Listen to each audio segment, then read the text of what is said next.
La grâce et la paix par Jésus de Nazareth, le vivant, le ressuscité du troisième jour. J'aimerais nous parler d'un phénomène que je trouve assez catastrophique qui rentre de plus en plus dans l'Église de Dieu, c'est l'évangile de la réussite.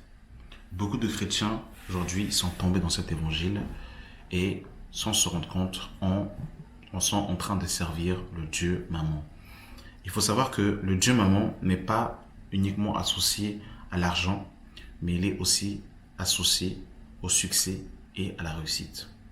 Combien de chrétiens aujourd'hui n'ont-ils pas des ambitions personnelles et aujourd'hui, ils prônent l'évangile, non l'évangile de la croix de Christ, non l'évangile de la mort, de l'ensevelissement et de la résurrection, non l'évangile qui prône la mort à sa vie passée et de ressusciter en nouveauté de vie avec Christ, mais vont plutôt prôner et prêcher l'évangile de la réussite. Et cet évangile de la réussite va être très étroitement lié à, à beaucoup de passages des Écritures, mais dans la vérité, et quand vous regardez dans un plein discernement, Jésus est ôté. C'est-à-dire qu'on va appeler les chrétiens à être des leaders, on va appeler les chrétiens à être auto-entrepreneurs, on va appeler les chrétiens à croire en eux, à avoir foi en eux. Quand vous regardez la Bible, il n'y a aucun verset qui parle dans ce sens-là. Notre force est dans le Seigneur. Je vais juste prendre rapidement un passage pour confirmer cela, dans le livre de Jean, chapitre 15, par exemple. Et beaucoup de chrétiens tombent dans cet évangile, malheureusement. Cet évangile de la réussite, cet évangile de la gloire. Cet évangile du sacrifice pour réussir, pour s'élever, pour que la lumière soit sur notre tête. Et ce qui est quand même triste, c'est que beaucoup de personnes, une fois qu'ils ont réussi, une fois qu'ils ont l'argent, ils vont centraliser leur vie sur eux-mêmes, se snapper matin, midi, soir, en train de manger, en train de faire tout ce qu'ils veulent. Et ils ne partagent même pas leur argent avec les bien-aimés. Ils n'ouvrent pas leur maison pour la communion fraternelle. Ils ne vont pas assister. Alors, je ne fais pas une généralité, je ne dis pas que tout le monde est là, mais le soubassement de cet évangile, c'est un évangile égocentrique qui est centré sur soi. L'évangile de la réussite, l'évangile du moi. Et Jésus est clair. Jésus dira dans Jean 15, à partir du verset 4, « Demeurez en moi, et je demeurerai en vous, comme le sarment ne peut lui-même porter du fruit s'il ne demeure attaché au cep. Ainsi, vous ne le pouvez pas non plus si vous ne demeurez pas en moi. Je suis le cep et vous êtes les sarments. Celui qui demeure en moi et en qui je demeure porte beaucoup de fruits, car sans moi, vous ne pouvez rien faire. Car sans moi, vous ne pouvez rien faire. » Donc quand on dit « crois en toi », tu as du potentiel en toi, tu n'es pas n'importe qui. Ce n'est pas ce que la Bible dit. Paul dira clairement dans le livre de Galates chapitre 2 à partir du verset 20, il dira « J'ai été crucifié avec Christ. Et si je vis, ce n'est plus moi qui vis, c'est Christ qui vit en moi. » Alors quand on te dit « crois en toi », on parle de qui? C'est de qui dont on parle? On parle du vieil homme ou on parle de l'homme nouveau en Christ? De qui parle-t-on quand on dit « crois en toi », crois à ton potentiel, vas-y. Et beaucoup tombent dans cet évangile. Et quand même vous regardez même les personnes qui te suivent, ces personnes ne sont pas converties. Ces personnes n'ont même pas, comment dire, ils peuvent vous parler de Dieu 30 secondes, mais Jésus n'est pas le centre. Jésus est complètement ôté de là. Donc aujourd'hui, des chrétiens veulent réussir, mais sans Christ. Et c'est très subtil. Les gens parleront de Joseph. Oui, mais Joseph a été, empereur, gouverneur en Égypte. Oui, mais avant que Joseph soit gouverneur en Égypte, il a été jeté dans un trou par ses frères. Ensuite, quand il est arrivé en Égypte, la femme de Potiphar l'a accusé injustement et il est resté plusieurs années en prison avant de devenir empereur. Et en plus de cela, quand ses frères sont venus en Égypte, parce qu'il y avait une famine en Israël, Joseph a pardonné ses frères. Voilà le parcours de Joseph. Donc prendre une partie de l'histoire de Joseph pour dire que Joseph a été empereur. Voilà, moi si je veux gouverner et comme Joseph, il faut remettre les choses dans leur contexte, s'il vous plaît. Quand on parle encore de Daniel qui avait un poste haut placé à Babylone, s'il vous plaît, remettons encore les choses dans leur contexte. Daniel, avec ses compagnons Shadrach, Meshach et Abednego, ne se sont pas compromis. Déjà, ils ne voulaient pas manger les mets du roi, parce qu'ils ne voulaient pas manger de la nourriture qui n'était pas cachère. Hein. Ils ne voulaient pas manger des viandes, des animaux impurs, hein, qui n'ont pas voulu se souiller. Quand Nebuchadnezzar a dressé sa statue, Shadrach, Meshach et Abednego ont tenu ferme, au point où on les a jetés justement dans la fournaise. Pareil pour Daniel, hein, qui a désobéi à l'ordonnance qui avait été donnée en disant qu'il fallait à tout prix, ne pas prier d'autres dieux que les dieux des Babyloniens. Et à cause de sa désobéissance, Daniel a été jeté dans la fosse aux lions. Et ce n'est pas eux qui ont voulu s'élever, mais Dieu les a placés ici. Pareillement pour Esther. Hein. Esther, on parle souvent d'Esther, mais Esther, sa vie aussi a été aussi mise en danger. Parce que quand elle va être la femme du roi, elle va dans un premier temps cacher son identité, qu'elle était juive. Et par la suite, Aman avait signé un décret comme quoi tous les juifs devaient être exécutés. Et là, elle va se présenter devant le roi en dévoilant sa véritable nature. Et surtout, elle va jeûner 3 jours pour la survie de son peuple. Vous avez vu que ça n'a rien à voir. Esther n'a pas voulu être reine pour en fait se snapper, pour montrer ses photos et pour vivre une vie de pacha avec le roi et une vie qui est concentrée sur elle-même.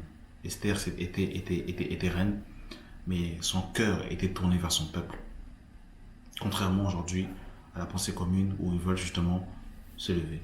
Et ce qui est paradoxal, ce qui est encore étonnant, c'est que Jésus, notre maître, qui est le roi des rois, les hommes ont voulu élever Jésus en tant que roi, mais il a pris la fuite, il est parti. Nous sommes dans le livre de Jean, chapitre 6, le verset 14. Ces gens, ayant vu le miracle que Jésus avait fait, disaient « Celui-ci est vraiment le prophète qui doit venir dans le monde. » Et Jésus, sachant qu'il allait venir l'enlever pour le faire roi, se retira de nouveau sur la montagne, lui seul. Le Seigneur savait qu'il était le roi des rois. Il le sait qu'il est le roi des rois. Mais il fallait qu'il vienne en son temps. Parce que quand Jésus est venu, il est venu dans un premier temps pour libérer l'homme de la domination du péché. Et quand il reviendra une seconde fois avec ses saints, là, il régnera en tant que roi des rois à partir de Jérusalem. Donc vous avez vu que quand Jésus est venu, il n'est pas venu pour régner en tant que roi. Il est venu pour libérer l'homme de l'occupation romaine. Et je m'étonne véritablement que des chrétiens sont passés à un autre évangile. L'évangile qui est centré sur le moi. Et l'évangile qui n'est plus centré sur la croix de Christ. Jamais les apôtres n'ont prêché un évangile de la réussite. Montrez-moi dans la Bible, montrez-moi un verset, montrez-moi un prophète, un apôtre, un docteur, un évangéliste qui a prêché ce message. Et quand vous regardez, je suis désolé, les réseaux sociaux de ces personnes, vous voyez que c'est un évangile qui est centré sur la chair, sur le moi, sur la réussite. Voilà, on veut rester dans son entreprise, on veut être la tête et non la queue, on veut être un leader. Et Jésus, petit à petit, commence à s'effacer et commence à être oublié. Et ces personnes, on les voit partout. Ils s'affichent partout. Voilà. Que Dieu nous aide, que Dieu nous sauve. C'est grave, vraiment, dans les temps dans lesquels nous sommes. Mais en fait, c'est une époque particulière. Parce que c'est une époque qui révèle véritablement ceux qui marchent avec Dieu. Ce temps de l'apostasie est un temps très particulier parce que c'est un temps qui révèle et qui dévoile l'identité de chaque personne. Celui qui a reçu le véritable évangile, ça se verra dans ces temps.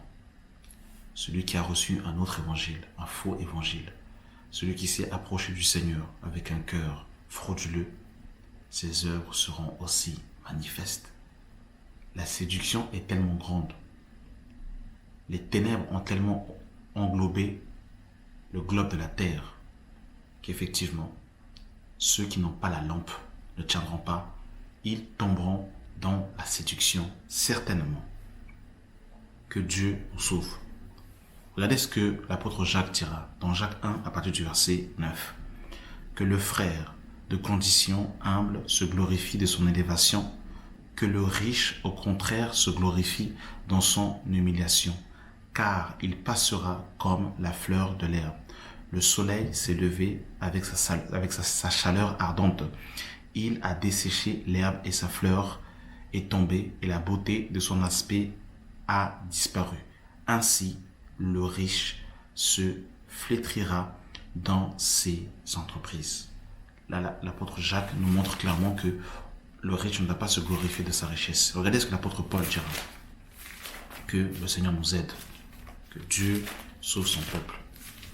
Parce qu'aujourd'hui, on veut devenir riche, mais on veut pas de la communion fraternelle. On veut réussir. On veut pas. C'est grave, hein. Les chrétiens ne veulent plus de la communion fraternelle. C'est grave. La communion, supporter les uns les autres, porter le fardeau des uns des autres. Aujourd'hui, juste pour ça, il faut batailler, il faut que Dieu nous sauve. Dans 1 Timothée chapitre 6, à partir du verset, que Dieu nous sauve, à partir du verset 17, il est écrit: recommande aux riches du siècle présent de ne pas être orgueilleux et de ne pas mettre leur espérance dans les richesses incertaines, mais de la mettre en Dieu, qui nous donne avec abondance toutes choses pour que nous en jouissions. Recommande-leur de faire du bien, d'être riches en bonnes œuvres, d'avoir de la libéralité, de la générosité et de s'amasser ainsi pour l'avenir un trésor placé sur un fondement solide afin de saisir la vie éternelle. Que Dieu nous sauve, que Dieu nous aide. 1 Timothée chapitre 6, à partir du verset 6. C'est en effet une grande source de gain que la piété avec le contentement. Car nous n'avons rien à apporter dans le monde et il est évident que nous ne pouvons rien emporter. Si donc nous avons la nourriture et le vêtement, cela nous suffit. Mais ceux qui veulent s'enrichir tombent dans la tentation, dans le piège et dans beaucoup de désirs insensés et pernicieux qui plongent l'homme dans la ruine et la perdition. Car l'amour de l'argent est une racine de tous les maux. Et quelques-uns étant possédés se sont égarés loin de la foi et se sont jetés eux-mêmes dans bien des tourments. Waouh! C'est grave, hein? Que Dieu nous sauve. Romains chapitre 12. Et je terminerai par ce passage-là. Romains 12, à partir du verset... Voilà, que Dieu nous sauve. Romains 12, à partir du verset 16. Ayez les mêmes sentiments les uns envers les autres. N'aspirez pas à ce qui est élevé, mais laissez-vous attirer par ce qui est humble. Où sont les véritables prophètes qui prêchent le véritable évangile? Où sont les véritables apôtres, prophètes, pasteurs, docteurs, évangélistes qui prêchent l'évangile tel qu'elle est, sans aller au-delà de ce qui est écrit, et qui restent fermes dans ce temps de la fin, qui vont à contre-courant, qui vont à contre-vent, et qui prêchent l'évangile seul de Christ? Comme je l'ai dit, cette époque que nous vivons est une époque très excitante, parce que ceux qui ne sont pas plantés, ceux qui ne sont pas bâtis dans le Seigneur, ne tiendront pas et tomberont. Que Dieu nous sauve. Que celui qui est injuste continue encore à être injuste. Que celui qui se souille encore. Que celui qui est saint se sanctifie encore. Et que celui qui est juste pratique encore la justice. Que la grâce et la paix soient avec vous au nom de Jésus. Amen.